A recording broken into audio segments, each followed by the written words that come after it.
Hi, it's Pastor Paul Anderson from the Fountain of Raleigh Fellowship, where we believe God's blessings never stop flowing. It is Terrific Tuesday. It is that day that we thank God for the wonderful ways He has blessed us. As we've done so far, we'd like to mention to you on today is February, Black History Month, and I'd like to share with you a powerful invention. The invention is called the biscuit cutter. That was created by Alexander P. Osborne in 1875. Oh, I'm so grateful for that invention. How many of us have had those biscuits that have been cut? And we thank God for biscuit cutters, because that reminds me of how good breakfast can be, and lunch and brunch and dinner. Biscuits are always good to eat. I don't know about you, but as a child, we grew up having homemade biscuits made by my mom, and you open them up, they were piping hot, and you pour something. Oh, I'm gonna get hungry talking about it. Let's go to what the text is about today, about Acts, the 15th chapter, verses 36 through 41. This is that small little story that tells us about these two partners in ministry by the name of Barnabas and Paul. Barnabas and Paul. These two were men who had been called by God, who had been doing ministry together. It lets us see, first of all, it says they went back to every city that they had visited. Paul and Barnabas had been on a missionary journey, and God had blessed them to do great ministry. And they said to themselves, let's do a follow-up visit. That helps us to understand, firstly, that you and I should do follow-up visits. After we have shared the good news of the gospel of Jesus Christ, we should follow up with people to see what their progress is. In the midst of COVID-19, I guess we need to do more following up as never before, to follow up on people to make sure that they're doing well.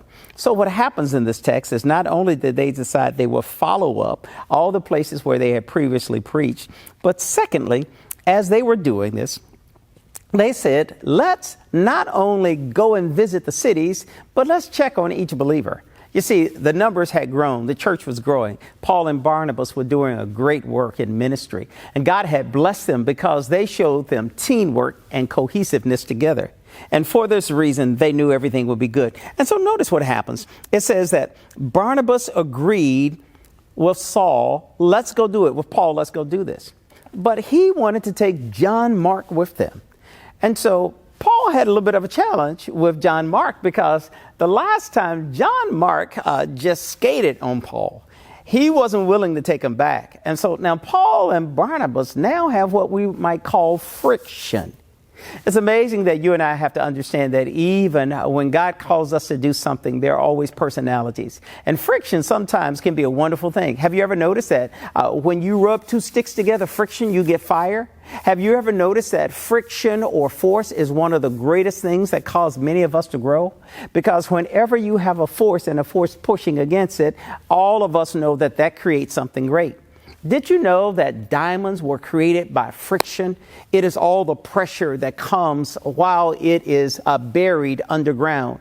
Diamonds are formed because of coal under the ground, and the friction that is caused, it causes it to become something greater than it ever would have been. So our text lets us see, thirdly, that they had a sharp disagreement.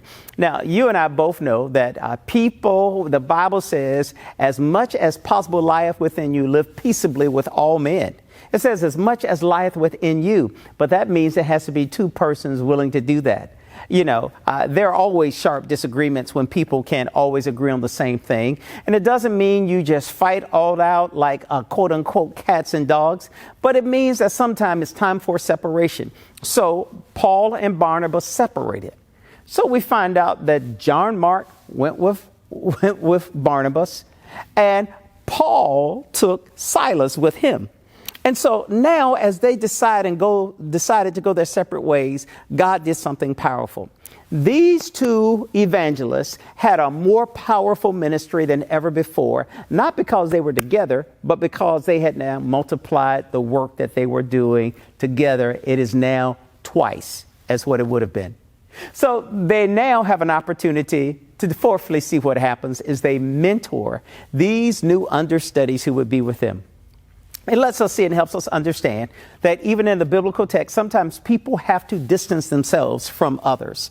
The distance happens because people sometimes need room to grow. They also need opportunity for creativity. They also need to be able to build new teams. You and I live in a world today that we've seen some friction that has happened among those who are elected officials, those who are appointed officials, those who are community leaders because of different ideology. But in the midst of all of that, we have to remind ourselves, even though we may have distanced ourselves from each other, what is the purpose that we're here on earth for? My brothers and sisters, I hope you can find the purpose on earth. Even when you have personal friction with family members, with others, don't let it be that thing that will cause you to get off course. But think about, sometimes God gives us distance so we can grow. And I hope you can use the distance that God has given to you, that you might grow and become the person that God would have you to be. So remember, go your way and I'll go mine. And both of us will probably meet up at the same destination. May God bless you. May heaven smile upon you. And I'll see you on tomorrow. To sow a seed to the Fountain of Raleigh Fellowship, visit our newly redesigned website, thefountainofraleigh.org, and select Sow a Seed from the homepage.